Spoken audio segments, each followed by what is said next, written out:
নমস্কার প্রিয় ছাত্রছাত্রী, Netaji Subhas open university post graduate degree programme commerce MCom international বিজনেসের স্টাডি মেটেরিয়াল দেওয়া শুরু করেছি। পেপার কোড PGCO3 পূর্বে ইউনিট 1-এর দেওয়া হয়েছে, আজকে ইউনিট 2 এর প্রশ্নোত্তর দিচ্ছি। ইউনিট 1-এর প্রশ্নোত্তর নিতে গেলে এই ভিডিওটার শেষে লিঙ্ক তোমরা পেয়ে যাবে। এটার PDF পাসওয়ার্ড 999। এই পাসওয়ার্ড দিয়ে তোমরা ডাউনলোড করতে পারবে পিডিএফটা।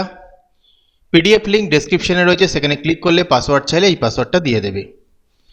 এই পেপারের বাকি নোটস আগামীকাল দেওয়া হবে এবং পরপর এমকমের যেসব সাবজেক্ট রয়েছে, থিওরিগুলো রয়েছে, সবকটা এখানে স্টাডি মেটেরিয়াল দেওয়া হবে, কোশ্চেন অ্যান্সার বাংলায় দিয়ে দেওয়া হবে। চ্যানেলটা শেয়ার করো, চ্যানেল সাবস্ক্রাইব করে রেখো, যাতে ভবিষ্যতে এর সাজেশনটাও পাওয়া যায়। এবং নোটসগুলো তো দিয়েই দিচ্ছি, এগুলো গুরুত্বপূর্ণ প্রশ্ন, এগুলো পড়তে থাকো, কোনো অসুবিধা হবে না, পরীক্ষায় কমন পাবেই পাবে। ভিডিওটা ভালো লাগলে লাইক কমেন্ট শেয়ার করে দিও। আর বাংলায় যদি কমার্সের আর অন্য সাবজেক্টের নোটস লাগে অবশ্যই আমাকে জানাবে।